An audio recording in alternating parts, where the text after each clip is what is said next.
சந்திரலேகா பற்றிய உண்மைகளை தெரிந்து கொள்ள தான் உதவுவதாக மறுநாள் காலை கார்த்திகையும் விஜயனையும் வர சொல்லியிருந்தான் தொல்பொருள் ஆராய்ச்சியாளரான ரகு. ஆனால் நடுஇரவில் மனக்கோலத்தில் இருந்த ஒரு பெண் அவனிடம் அடைக்கலமாக வந்தடைந்தாள். அவள் அவனை மயக்கி உறவு கொள்ள ஆரம்பித்தாள். எந்த எதிர்ப்புமற்று ரகு அவளின் கிறக்கத்தில் சொக்கி போக ஆரம்பித்தான். தான் விரும்பியது போலவே அன்றிரவை அவனுடன் உல்லாசமாக கழித்தாள் சந்திரலேகா. அந்த இன்பத்தில் தன்னை மறந்து ரகு தரையில் கிடந்த போது சந்திரலேகாவின் கைகள் மெல்ல அவன் கழுத்தை அணைத்து நெரிக்க தொடங்கியது. ரகு அவளின் பிடியிலிருந்து விலக முயற்சித்தான். சந்திரலேகா அவன் மீது படுத்துக்கொண்டு அவன் கழுத்தை அழுத்தமாக நெருக்க ஆரம்பித்தாள். ரகுவின் குரல் வளை இறுதியது. கொஞ்சம் கொஞ்சமாக அவன் உடலின் துடிப்பு அடங்கியது. ரகுவின் கழுத்தில் இருந்து கையை எடுத்தாள் சந்திரலேகா. கார்த்திக் இந்த ஊருக்கு வரணுங்கிறது இந்த ஜென்மத்தோட விதி. ஆனா அந்த புத்தகத்தை அவன் படிச்சுட்டா அந்த விதி மாறி போயிடும். அதை இந்த சந்திரலேகா நடக்க விடவே மாட்டா. அந்த புத்தகத்தை பத்தி கார்த்திக் தெரிஞ்சுக்கிறதுக்கு யார் உதவி செஞ்சாலும் அவங்கள நான் கொல்லாம விட மாட்டேன் என்று சொல்லி ஏகாந்தமாக சிரிக்க தொடங்கினாள் சந்திரலேகா. அந்த புத்தகத்தின் மூலமாக சந்திரலேகாவை பற்றி ஏதோ ஒரு உண்மையை கார்த்திக் தெரிந்து கொள்ள வேண்டியிருக்கிறது. ஆனால் அதை சந்திரலேகா தடுக்க பார்க்கிறாள். அந்த உண்மை என்ன? அதை ஏன் சந்திரலேகா தடுக்கிறாள்? அந்த உண்மை கார்த்திக்கிற்கு தெரிந்தால் என்ன ஆகும்? விடை தெரியாத மர்மங்களோடே விடிந்தது அடுத்த நாள். மறுநாள் காலை ரகு சொன்ன சித்தரை சந்திக்க கார்த்திக்கும் விஜயனும் வீட்டிலிருந்து கிளம்பினார்கள். கோவிலை அவர்கள் அடைந்த போது ஒரு பெரிய ஆலமரத்தின் அடியில் அந்த சித்தர் தியானத்தில் அமர்ந்திருந்தார். அவரின் தலைமுடியும் தாடியும் வெண்மையாக நரைத்து வெளுத்திருந்தது. கோயில் வாசலில் இருந்து தண்ணீர் பம்பில் கால்களை கழுவிக்கொண்டு விஜயன் கோவிலுக்குள் நுழைந்தான். அவரை தொடர்ந்து கார்த்திக் கோவிலுக்குள் காலடி எடுத்து வைத்த போது நில்லு என்ற சித்தரின் குரல் கேட்டது. சாமி, எதுக்கு இந்த பையனை கோவிலுக்குள்ள போறதை தடுக்கிறீங்க? அது உங்களுக்கு தேவையில்லாதது. இவனை இங்க இருந்து போக சொல்லு என்று கோபமாக சொன்னார் சித்தர். சாமி, நான் இங்க வந்ததே சந்திரலேகாவை பத்தின உண்மையை தெரிஞ்சுக்கிறதுக்கு தான் என்றான் கார்த்திக். சித்தரின் உடம்பு சிலிர்த்து அடங்கியது. சந்திரலேகா, அந்த பேரை கூட இன்னொரு முறை சொல்லாத என்று கோபம் கொண்டார் சித்தர். குழப்பமும் அதிர்ச்சியும் ஒன்றாக சேர்ந்து கொண்டு கார்த்திகை வாட்டியது. சந்திரலேகாவை பத்தி நாங்க தெரிஞ்சுக்கணும் சாமி, ஏதாவது உதவி பண்ணுங்க என்றான் கார்த்திக். அதை தெரிஞ்சுக்கிட்டா நீ உயிரோடு இருக்க மாட்ட. நான் சொல்றத கேளு, இந்த ஊரை விட்டு போயிடு, அதுதான் உனக்கு நல்லது என்று எச்சரித்தார் சித்தர். பின்பு சில நொடிகள் கண்களை மூடி வாய்க்குள் சில மந்திரங்களை முணுமுணுத்துவிட்டு, முடியாத கணக்கு தீரப்போகுது, நடக்காத விஷயம் நிறைவேற போகுது, இதை யாராலையும் தடுக்க முடியாது, முதல்ல இங்கிருந்து போ என்று கோபமாக சொல்ல கார்த்திக் குழப்பமாக பார்த்தான். சித்தரின் பார்வை அவனை சுட்டெரிப்பது போல இருந்தது. கார்த்திக், வாங்க போயிடலாம் என்று விஜயன் அவனை அழைத்துக் கொண்டு அங்கிருந்து நகர்ந்தான். என்னங்க, இந்த சித்தரை பார்த்தா ஏதாவது உண்மை தெரியும்னு ரகு சொன்னாரு. ஆனா இவர் என்னென்னமோ உளர்றாரு என்று சலித்து கொண்டான் கார்த்திக். அதுதான் எனக்கும் புரியல கார்த்திக்.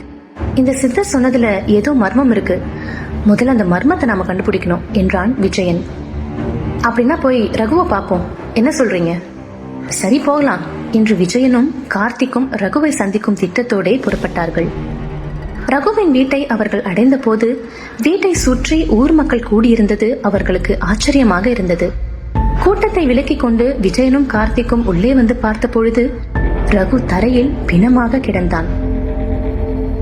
கழுத்து நெரிக்கப்பட்டு அவன் தண்டுவடம் உடைந்து தொங்கிக் கொண்டிருந்தது பார்ப்பதற்கே கோரமாக இருந்தது. கார்த்திக்கின் கைகள் நடுங்கின. அந்த கோர காட்சியை பார்க்க மனமில்லாமல் அங்கிருந்து வெளியேறினான் கார்த்திக். அவனை தொடர்ந்து விஜயனும் வெளியில் வந்தான். இருவரின் முகங்களும் பயத்தில் வெளிரி போய் காணப்பட்டன. வீட்டிற்கு வந்த கார்த்திக்கும் விஜயனும் ரகுவின் மரணத்தால் கடுமையான குழப்பத்திற்கு ஆளானார்கள். ரகு சாதாரணமா செத்து போகல கார்த்திக், சந்திரலேகா தான் அவனை கொலை செஞ்சிருக்கா என்றான் விஜயன். என்னால நம்பவே முடியலங்க. சந்திரலேகா எதுக்கு ரகுவை கொலை செய்யணும்? தெரியல நண்பா. நேத்துதான் நான் ரகு கிட்ட சந்திரலேகாவோட புத்தகம் விஷயமா பேசினேன். அவன் நமக்கு உதவுறதா சொல்லியிருந்தான். அவன் தானே இந்த சித்தரை பத்தி நமக்கு சொன்னது. அதுக்கப்புறம் தான் சந்திரலேகா அவனை கொலை செஞ்சிருக்கா. இதெல்லாம் பாக்குறப்போ நாம ரகு கிட்ட இருந்து எதுவும் தெரிஞ்சுக்க கூடாதுன்னு சந்திரலேகா நினைக்கிறா போல என்று தன் யூகங்களை அடுக்கினான் விஜயன். கார்த்திக்கிற்கு விஜயன் சொன்னதில் ஒரு உள்ளர்த்தம் இருப்பதாக தோன்றியது. நீங்க சொல்றது சரிதாங்க. அப்படின்னா நான் அவளை நெருங்கக்கூடாதுன்னு தான் அந்த புத்தகத்தை படிக்கிறதுக்கு முன்னாடியே ரகுவை சந்திரலேகா கொலை செஞ்சிருக்கா என்றான் கார்த்திக். ஆமாம் தம்பி, எனக்கும் அப்படிதான் தோணுது என்றான் விஜயன். சந்திரலேகாவை பற்றி ஏதோ ஒரு உண்மையை கார்த்திக் தெரிந்து கொள்ள வேண்டியிருக்கிறது. ஆனால் அதை சந்திரலேகா தடுக்க பார்க்கிறாள். அந்த உண்மை என்ன? அதை ஏன் சந்திரலேகா தடுக்கிறாள்? அந்த உண்மை கார்த்திக்கிற்கு தெரிந்தால் என்ன ஆகும் என்ற கேள்விகள் இருவரின் மனதிலும் மாறி மாறி எழுந்து கொண்டிருந்தது. ரகுவின் திடீர் மரணமும் சித்தர் கொடுத்த எச்சரிக்கையும் விஜயனுக்கும் கார்த்திக்கிற்கும் தீர்க்க முடியாத புதிராக இருந்தது. இந்த புதிரை தீர்ப்பதற்கான வழி எங்கிருந்து ஆரம்பிக்கப் போகிறது என்பது தெரியாமல் இருவரும் குழம்பினார்கள். அப்போதுதான் கார்த்திக்கிற்கு கோவில் கருவறையை பற்றி நினைப்பு வந்தது. எனக்கு என்னமோ இந்த எல்லா குழப்பத்துக்கும் விட கோவில் கருவறைக்குள்ளதான் இருக்குன்னு நினைக்கிறேங்க என்றான் கார்த்திக். என்னங்க சொல்றீங்க? ஆமாங்க, அன்னைக்கு அந்த சந்திரலேகா உருவத்தை நான் பார்த்தப்போ பூசாரி என்ன கருவறைக்குள்ள தள்ளி தான் காப்பாத்தினாரு. ஆனா அதுக்கப்புறம் நான் உள்ள இருந்தப்போ ஒரு கதவு வழியா ஒரு அழகான பூந்தோட்டத்துக்கு போனேன் என்று கார்த்திக் சொல்ல தொடங்க விஜயன் அவனை உன்னிப்பாக கவனிக்க ஆரம்பித்தான்.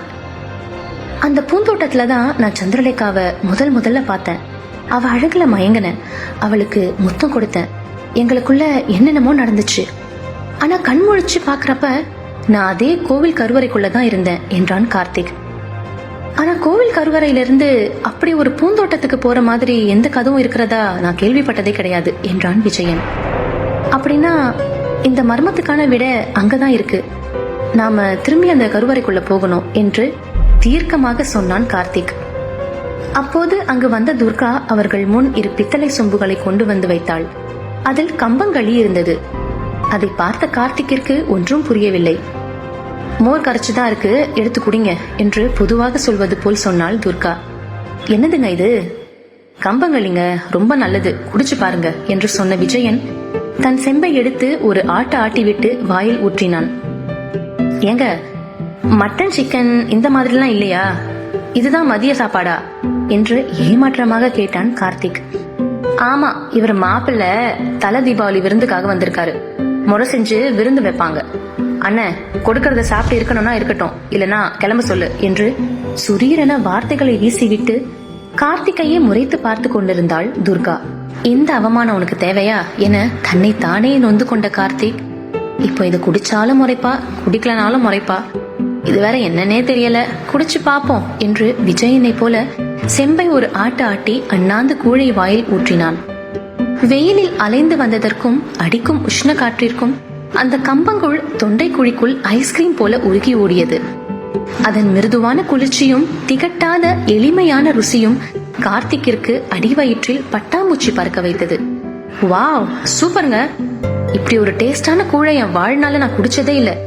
இன்னொரு சொம்பு கிடைக்குமா என்று ஆசையாக கேட்டான் கார்த்திக். அவன் உண்மையாகத்தான் அது பிடித்து கேட்கிறான் என்பதை அவன் கண்களில் உணர்ந்த துர்காவின் முகமும் கோபம் மறைந்து இயல்பாகியது. இன்னொரு சொம்பு கூழை கொடுத்தவள் கூடவே ஒரு மிளகாய் வட்டலையும் கொடுத்தாள். ஓ, இதுக்கு இது காம்பினேஷனா?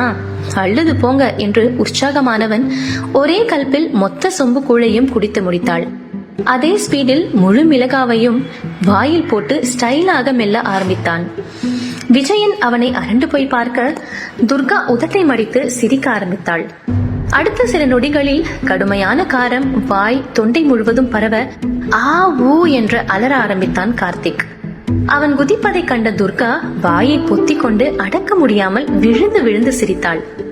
விஜயன் தண்ணீர் தர மொத்தமாக குடித்தவன் கண்களில் நீர் வழிய சதிகாரி, ஒத்த மொளகால மொத்தமா பழி வாங்கிட்டாளே என்று துர்காவை மனதிற்குள் திட்டிக் கொண்டிருந்தான்.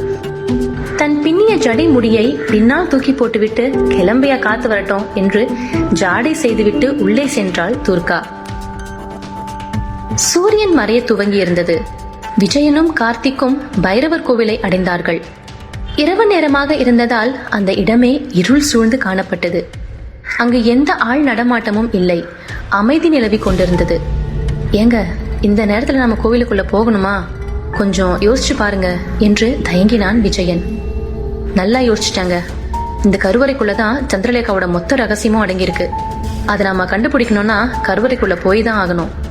பயப்படாம வாங்க என்று கோவிலுக்குள் நுழைந்தான் கார்த்திக். அவனை தொடர்ந்து விஜயனும் உள்ளே சென்றான். கோவில் முழுவதும் இருட்டாக இருந்தது. கார்த்திக் தன் செல்போன் டார்ச்லைட் வெளிச்சத்தை அந்த இடம் முழுக்க பாய்ச்சினான். ஆள் அரவமற்ற இருந்த அந்த இடம் விஜயனுக்கு சற்று பயமுறுத்துவதை போல இருந்தது. நடுக்கத்துடன் கார்த்திக்கை பின்தொடர்ந்தான் விஜயன். இருவரும் சேர்ந்து கோவில் கருவறையின் முன் வந்து நின்றார்கள். கருவறை ஒரு பெரிய இரும்பு பூட்டு போட்டு பூட்டப்பட்டிருந்தது. அங்கு மந்திர கயிறுகளும் தகடுகளும் தொங்கிக் கொண்டிருந்தது. கார்த்திக் மெல்ல பூட்டை தன் கைகளால் தொட்டான். ஏதோ ஒரு உணர்ச்சி அவனுக்குள் பாய்ந்ததை அவனால் உணர முடிந்தது. என்ன தம்பி, இவ்ளோ பெரிய பூட்டா இருக்கு, இது எப்படி திறக்கிறது என்றான் விஜயன். இருங்க பாக்குறேன் என்று அருகில் கார்த்தி சுற்றுமுற்றும் பார்க்க ஒரு சிறிய கருங்கல் கிடந்ததை கவனித்தான். உடனே அதை கையில் எடுத்துக்கொண்டு பூட்டின் மீது ஓங்கி ஒரு அடி அடித்தான். ஆனால் ஒரு சிறு அசைவு கூட அதில் ஏற்படவில்லை. விஜயனுக்கு குழப்பமாக இருந்தது. கார்த்திக் மீண்டும் மீண்டும் அந்த கருங்கல்லை கொண்டு ஓங்கி அடித்தான். டங் டங் என்ற சத்தம் கோவில் முழுவதும் எதிரொலித்தது. ஆனால் பூட்டு கொஞ்சம் கூட அசராமல் அப்படியே இருந்ததை பார்த்தபோது கார்த்திக் களைப்படைந்து போனான். கார்த்திக், இரு, நான் ஏதாவது கம்பி கிடைக்குதான்னு பாக்குறேன் என்று விட்டு கம்பியை தேடிக்கொண்டு அங்கிருந்து நகர்ந்தான் விஜயன். இப்போது கருவறை கதவின் முன்பு கார்த்திக் தனியாக நின்று கொண்டிருந்தான். அந்த இருளடைந்த கதவு பார்ப்பதற்கே அமானுஷ்யமாக தெரிந்தது. கார்த்திக் அங்கிருந்த மந்திர கயிறுகளையும் தகடுகளையும் தன் கைகளால் தொட்டு பார்த்தான். இந்த கயிறுகளுக்கும் கதவுக்கும் பின்னால் ஒரு மிகப்பெரிய மர்மம் இருப்பதை அவனால் நிச்சயமாக உணர முடிந்தது. அதை கண்டுபிடித்தே ஆக வேண்டும் என்ற முடிவோடே கார்த்திக் பூட்டை ஒரு கணம் ஆழ்ந்து பார்த்தான். சில நொடிகளில் தடக் என்ற சத்தத்துடன் தானாக பூட்டு திறந்து கொண்டது. இதை பார்த்த கார்த்திக் ஆச்சரியமடைந்தான். கையில் இருக்கும் கருங்கல்லை கீழே போட்டுவிட்டு பூட்டை தன் கைகளால் பிடித்து பார்த்தான். அத்தனை அடி அடித்தும் திறக்காமல் இருந்த பூட்டு எப்படி தானாக திறந்தது என்று அவனுக்கு ஆச்சரியமாக இருந்தது. அந்த ஆச்சரியத்தில் அவன் திளைத்திருந்த போது விஜயன் ஒரு கம்பியுடன் அங்கே வந்தான். கார்த்திக், இந்த கம்பியில அடிச்சு பாருங்க, பூட்டு திறக்கும். வேணாங்க, பூட்டு திறந்துருச்சு. எப்படிங்க? தெரியல, தானாகவே திறந்துருச்சு, எனக்கு ஒண்ணுமே புரியல என்று குழப்பத்தில் கூறினான் கார்த்திக். நான் சொன்னேன்ல, உனக்கும் இந்த ஊருக்கும் ஏதோ தொடர்பு இருக்குதுன்னு, அது உண்மைன்னு கொஞ்சம் கொஞ்சமா தெரிஞ்சுக்கிட்டு வருது பாத்தியா என்றான் விஜயன். அவன் வார்த்தைகளை கார்த்திக் கூர்ந்து கவனித்தான். ஆமாங்க, நீங்க சொல்றதும் உண்மைதான் என்றான் கார்த்திக். அன்னைக்கு ராத்திரி முழுக்க நீ இந்த கருவறைக்குள்ள இருந்திருக்க. அப்புறம் சந்திரலேகாவையும் பார்த்துட்டு சந்தோஷமாவும் இருந்திருக்க. இப்ப உயிரோடவும் நடமாடிட்டு இருக்க. எல்லாத்துக்கும் மேல அந்த புத்தகத்துல இருந்த பாம்பு முத்திரை உன் உடம்புலயும் இருக்கு. அந்த தொடர்பு தான் இப்ப இந்த பூட்டை தானா திறக்க வச்சிருக்கு கார்த்திக் என்றான் விஜயன். அவன் கூறியதை கார்த்திகால் நம்ப முடியவில்லை என்றாலும் அதுதான் உண்மை என்பதை அவன் மனதில் உணர்ந்தான். கடுமையான குழப்பங்களுக்கு மத்தியில் கார்த்திக் பூட்டை திறந்து கழட்டினான். அந்த பெரும் கதவை இருவரும் சேர்ந்து கொண்டு கைகளால் தள்ளி திறந்தார்கள். பாங் என்ற ஓசையுடன் கதவு விலாசமாக திறந்து கொண்டது. அந்த இடம் முழுக்க சின்ன வெளிச்சம் கூட இல்லாத அளவுக்கு இருட்டாக இருந்தது. வாங்க உள்ள போகலாம் என்றான் கார்த்திக். நான் எதுக்குப்பா, நீ மட்டும் போயிட்டு வா என்று தயங்கினான் விஜயன். இல்ல, நான் பார்த்த உண்மையை நீங்களும் பார்க்கணும், அப்பதான் இந்த மர்மத்துக்கு முடிவு கிடைக்கும், பயப்படாம வாங்க என்று விஜயனின் தோளில் கை வைத்தான் கார்த்திக். ஏற்கனவே வெடவெடவென நடுங்கிக் கொண்டிருந்த விஜயனின் காலில் கீழே ஏதோ மண்டை ஓடு தட்டுப்பட, கார்த்திக், ஏதோ பாடிலாம் செத்து கிடக்குது கார்த்திக் என்று உளர ஆரம்பித்து விட்டான் விஜயன். அது மாடுங்க, பேசாம வாயா என முன்னேற ஆரம்பித்தான் கார்த்திக். விஜயனுக்கு பயத்தில் உடம்பெல்லாம் வியர்க்க ஆரம்பித்தது. கார்த்திக் கருவறைக்குள் காலடி எடுத்து வைத்தான். அவனை தொடர்ந்து விஜயன் உள்ளே நுழைந்தான். எண்ணெய் பிசுக்கின் வாசனை அந்த கருவறை முழுக்க நெடியடித்தது. கார்த்திக் தன் டார்ச் லைட் வெளிச்சத்தில் அந்த அறை முழுக்க சுற்றி வட்டமிட்ட போது திடீரென்று அவன் கண்கள் அதிர்ச்சியில் உறைந்தன. அவன் பார்த்த காட்சியை நம்ப முடியாத நிலையில் கார்த்திக் திகைத்து போய் நின்றான். கருவறையில் உள்ளே கார்த்திக் எதை பார்த்தான்? அங்கு மறைந்திருக்கும் ரகசியம் என்ன? தொடர்ந்து கேளுங்க சந்திரலேகா. இந்த வீடியோவை லைக் பண்ணுங்கள், உங்கள் ஃப்ரெண்ட்ஸ்க்கும் ஷேர் பண்ணுங்கள், அப்புறம் எங்கள் சேனலை சப்ஸ்கிரைப் பண்ணுங்கள்.